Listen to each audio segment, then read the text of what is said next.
Hey, and welcome to the Ambitious Bookkeeper podcast. I'm Serena Shoup, CPA, a mom of three, and I've been running a virtual bookkeeping business from my home since 2017. You are in the right place if you are a bookkeeper, accountant, or an accounting student, and you believe and know in your heart that your purpose is bigger than sitting in a cubicle. If you're ready to learn some actionable tips and strategies for starting and growing your accounting business, then I hope you stick around.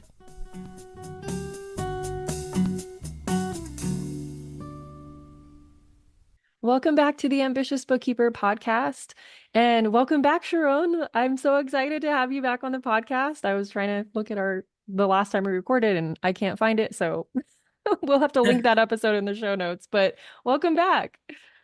Hi, so good to be back. I'm so excited to be here again.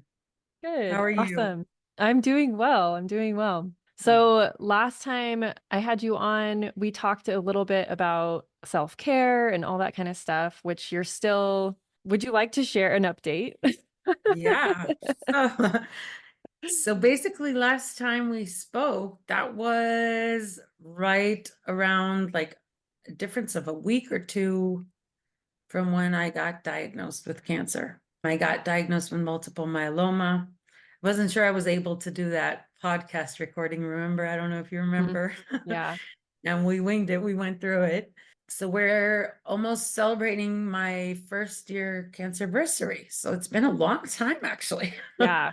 Last time I came on, I came as the mindset mama coach that I do. And I can tell you that through this journey, it just enhanced everything I do, because in order to heal and recover, I needed to go through all the steps that I teach women myself. So it was a crazy journey. It was just wild, honestly. You don't know how in one day you think everything's fine and something just comes up and surprises you and shifts your whole world around. Yeah. I remember it was just a lot of weight loss and pain and things that I was used to, not the weight loss, I wasn't used to living with that, but I was used to living with, after being a mom, things from birth, and okay, my hips kind of hurt. It's probably from birth, and my joints are kind of this, and it's probably, we're used to not paying attention to so many different things that go on with us as parents, Yeah. as mothers. And especially for those mompreneurs out there that are trying to hustle the world together. There is no time to pay attention to a scratch on your leg or a little pain in the knee or in the joints or a headache. You just take a pill and move on with your day. Especially when those symptoms start to pile on like very slowly. Right. And then we're also everyone's aging, right? Like no matter Right. what age you are, you're aging. So you just chalk it up to that. Exactly. You chalk it up to, it's the age, it's the whatever it is. Like, and suddenly that weight loss, which was something that I did not have, I thought I was manifesting it.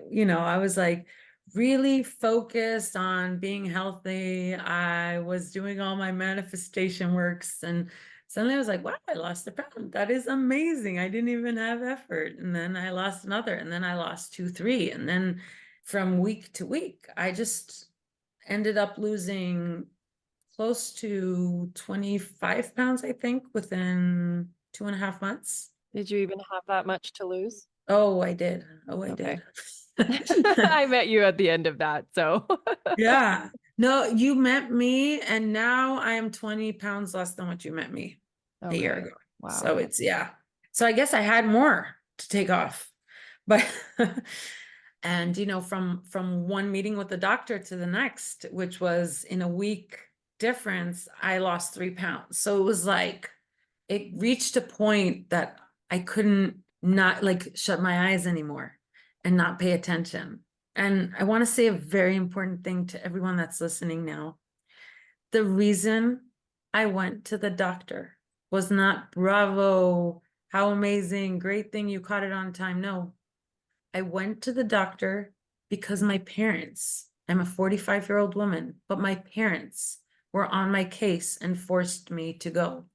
My parents and my sister were really like, you got to check this out. And I did it to quiet them.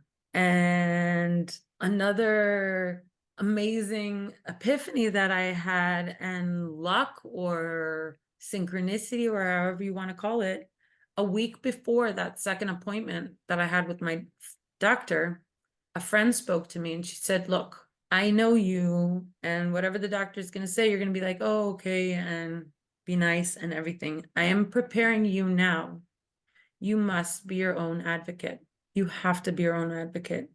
And I went there into that meeting so prepped and so pumped up to be my own advocate. And when she said, yeah, we did all the testings, I said, no, I want more. I need more. And for the first time, I saw my doctor sitting at the computer as if she's cornered. And I was not scaring her, but I saw her scared. I saw her like, I don't know what else to give you. I don't know what else to do. You have an appointment with the hematologist in 3 weeks. It'll be fine. I said, no, I'm going to the hematologist with all other tests that you can find that she may give me. And I'm not going to wait to do, because I need to get it done now. I've lost 3 pounds in a half a week since I saw you last. And thank God for that friend that prepped me. And thank God for sending her to that test. That test was one of those, check the kappa light chains, which is a protein. It's a type of cancer that I have. It checked that protein in the urine, and it was supposed to be between 7 to 11, and the number was on 933. That was the result that I got. And you start writing your doctor, and it's out of her realm. She doesn't answer. You get a test result like that, and the doctors can't answer you until you move on to the next doctor. I can tell you that Google told me that I have 2 years to live, and those are things you don't do. So if anyone's listening, do not go to Dr. Google ever. Never, ever, ever. Nope. And when I reached the hematologist, I sent a message to a friend who had a friend that was a hematologist oncologist, and she was on her way to see her anyway. Like, everything just worked out, because if not, I would not be here today in a freaky, scary way, because I wrote that friend, and that doctor that she went to said she needs to be here tomorrow at 9 a.m. And the next morning, she said, you can't barely wait a week to start treatment. You definitely can't wait 3 weeks to see a hematologist. And she did biopsy in the moment, and that's it. And the rest was history. She said, when we left there, she said, look, to me and my husband, you don't have a diagnosis. I don't have a diagnosis. I want you to leave here knowing that we still have a week or two to see the diagnosis. Of course, when we left there, knowing that it probably is a form of cancer, it broke us down. And then my husband snapped out of it, and he's like, look, I heard her say, we don't have a diagnosis. Let's live in a bubble until she says, let's live in denial so we can swallow that frog for a moment. And I said, okay, great. We shook hands. We're living in denial. And after 2 days, the denial was over, and I had to start treatment right away. I had a week to think about it. That week put that number up to 1,300. It was on 1,277 or something. So it increased by 30% within a week, my cancer. At the stage that they found it, it was 95% of my bone marrow, with 4 abnormalities, that 3 of them are at high risk, meaning it'll keep coming back. I still don't know how to live with that part of the diagnosis. I can tell you my journey was from moving to, I don't know what to do, to snapping out of it and taking all the rituals and all the teachings and all the learnings that I had in the past decade. If it's mostly mindset, I knew I needed to fix how I see myself, the world, and this diagnosis. I know I needed to notice the good things in my life, because I know that gratitude takes away fear. So I knew that I needed to give a lot of gratitude so I wouldn't live in fear. I knew I needed water. And I just recently, a friend read a book about the properties of water and how it's a living thing and how music affects water, the everything of water. It's Yeah, the unbelievable, energy. Yeah. the energy of the water. So I started doing the sound healing at night with the frequency, honestly, a little bit before I was diagnosed, because me and my husband weren't sleeping. So we put on the 432 hertz, slept like a baby. But when I did that, suddenly I had my water and I said, water, absorb this healing frequency and heal me. It was a challenge to brainwash myself, basically. Yeah. Every thought I had became intentional.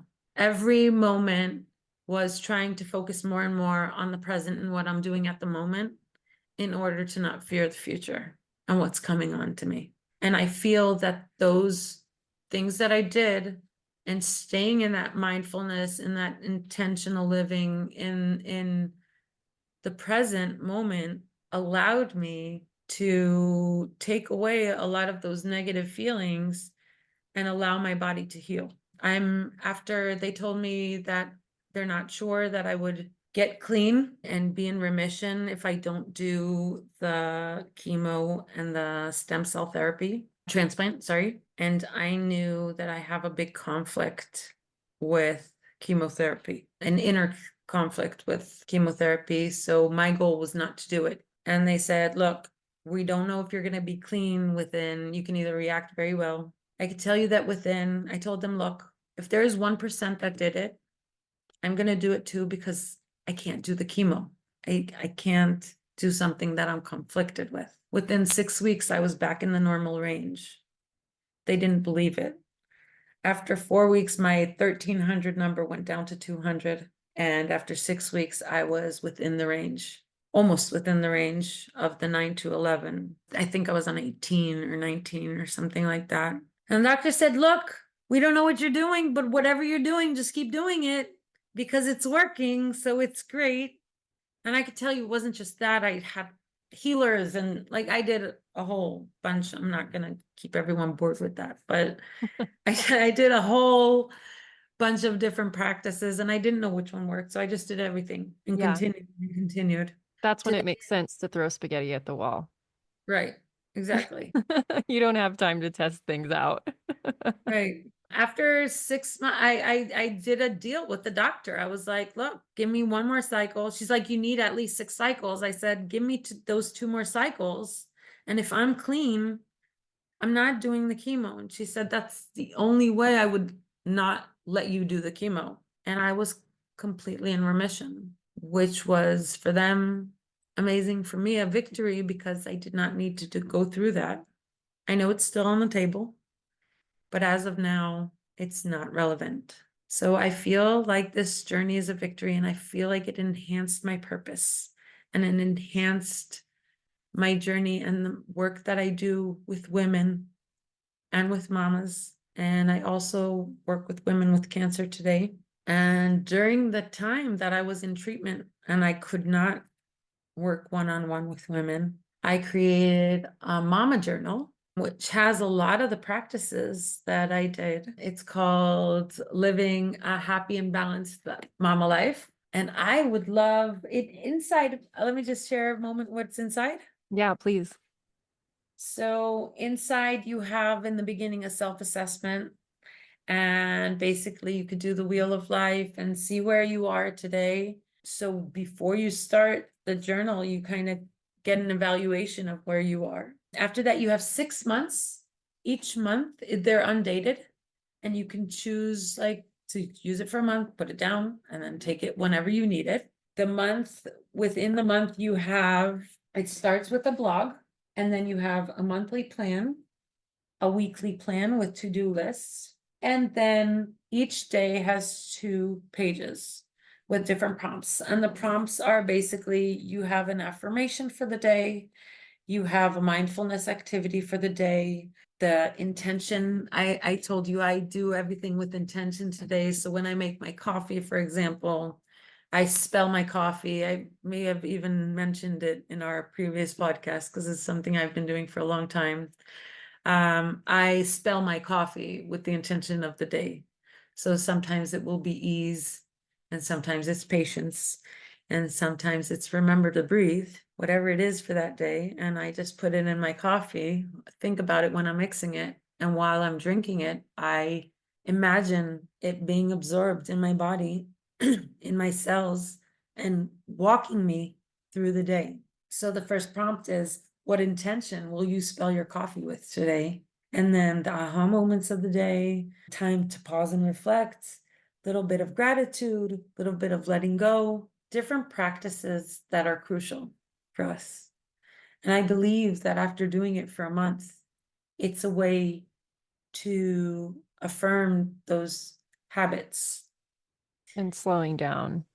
Right, I exactly. find that's like the hardest thing for a lot of us, like high achievers, is to take the time to do stuff like that because it sounds and seems like, you know what I mean? Exactly. It seems Like, I so don't have time for this. far-fetched. Exactly. That's why there's the prompts, and that's why you have just a line. You don't have to think about it as much because it's all laid out Exactly. for you. Exactly. The whole thing, it's like a 2-page thing, but the whole thing is like a 5-minute process of you paying attention to you. Yeah. It's you giving a moment of, okay, how many water cups did you drink today? First day, you're going to say, I have no idea. Right? The second day, you're going to be like, whoa, I think I drank 4. Mhm. Third day, maybe you'll start keeping track. Maybe after that, you'll start getting the habit of paying attention to more water. The things are tiny. They're not, I believe in baby steps into moving into our goals. Me too. The idea of how many cups of water is not, we always feel like we have someone with a whip. Oh, you don't know how many cups of water?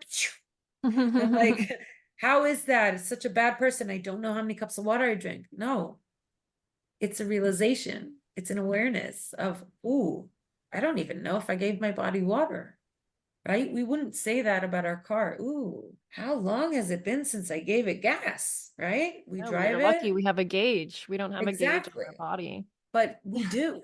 The gauge in our body, once we drink enough water, we become more aware of that natural gauge that we have.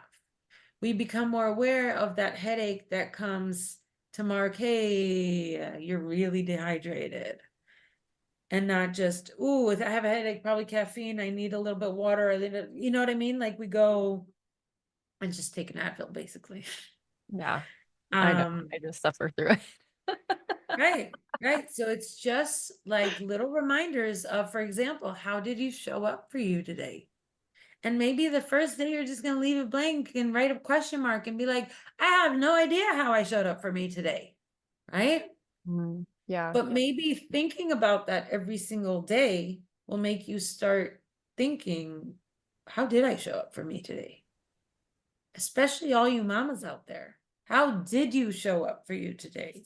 I want to stress and say from the bottom of my heart, we don't need to reach where I've reached in order to start paying attention and taking care of ourselves. I reached a really bad place. I am lucky that I don't have lesions all over my bones and that I'm still here after a year and I'm still clean. We do not, let me say it again, we don't need to go to extremes in order to start taking care of ourselves. I understand today that it's not a question if I want or don't want. I understand it's a purpose and it's something I have to do. I must do.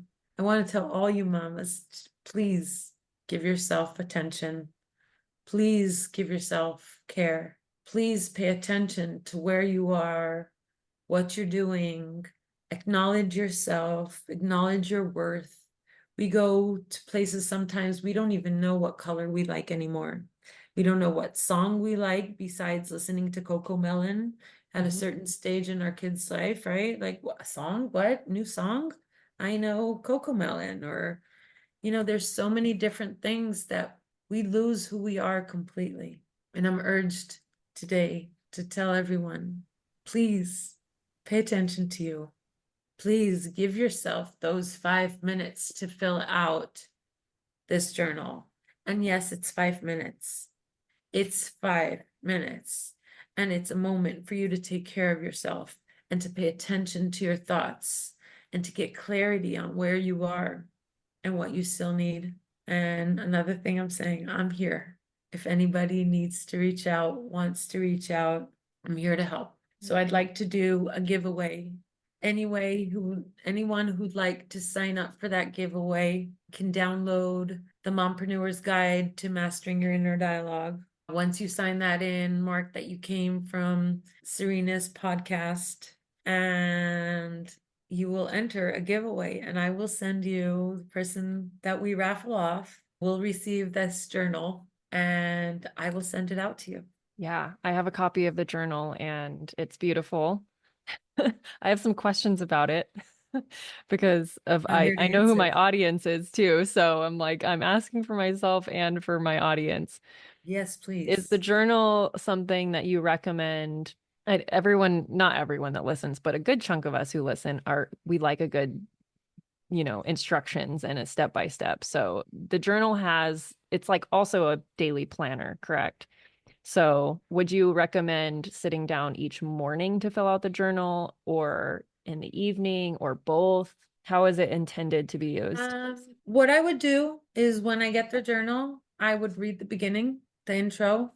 I put a lot of love in there as well. And it says, there's a page that says how to maximize the living happy and balanced mom working journal. It has explanation about the self-assessment, about the wheel of life, about the monthly goal setting, and the self-care ideas and suggestions. The weekly goals that are there, you'll see it has like a more of a to-do list. It's not like those planners if you're looking for an appointment book. It's not like that. So it's more of you paying attention to you. So hopefully what you write there would be in reference to you and not your business. Mm-hmm. It's your sacred space. In the first page, you see it says here, kids don't touch. This is Yeah, mama's I space. liked that. So That is something that I've gotten way more like protective over the things that I buy for myself. I used to just share everything with my kids, my new pens, my highlighters, my markers, and my colored pencils. And now it's like, no, this is mine. I have to give you permission and invite you to like use my things and write in my notebooks and stuff. right. But it's not okay. We feel weird sometimes as moms doing that because we're Mhm. like, what's the matter? It's a pen, or why are we making a big deal?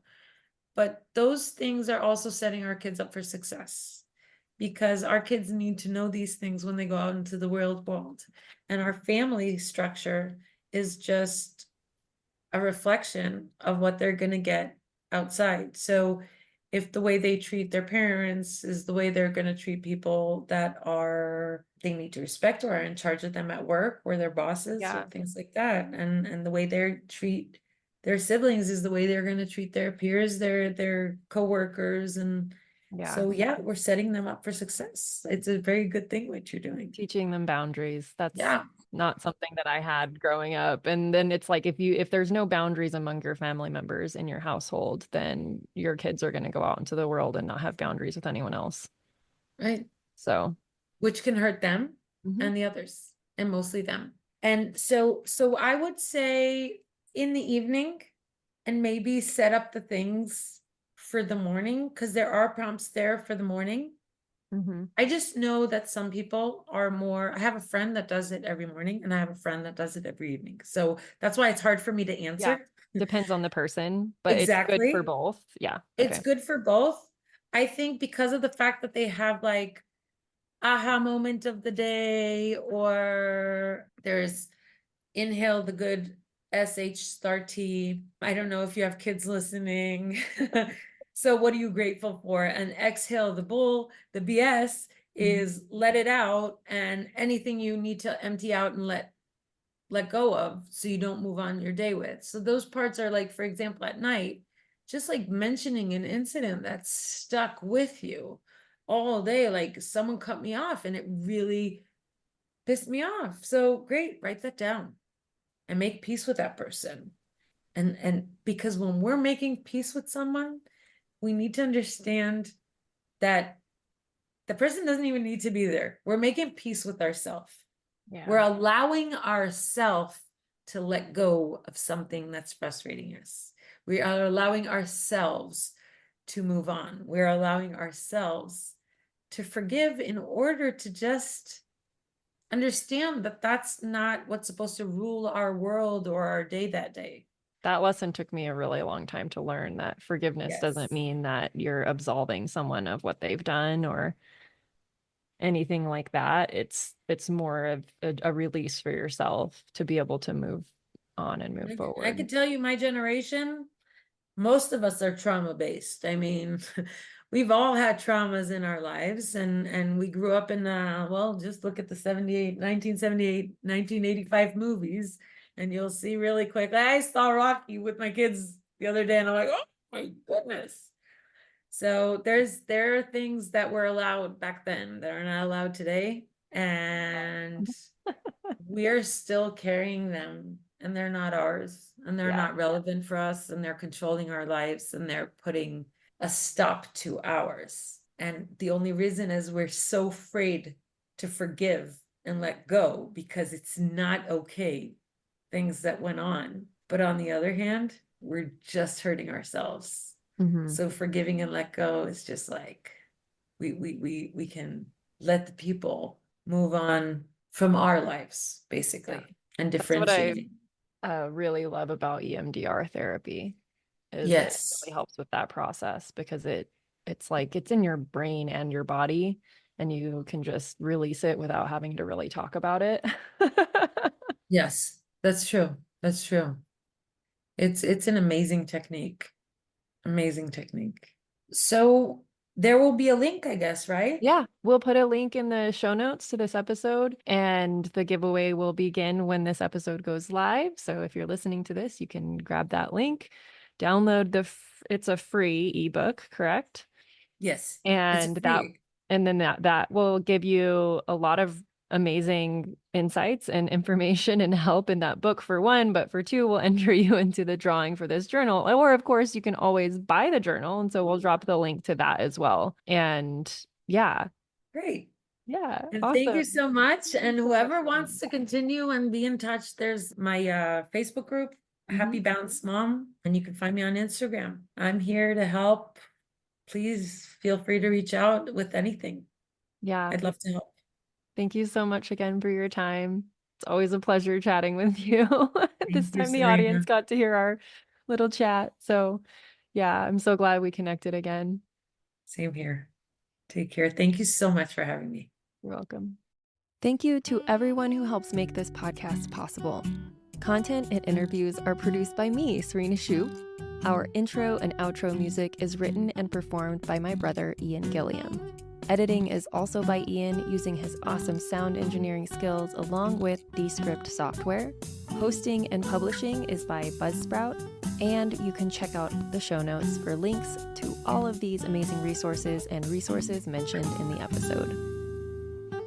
Be ambitious.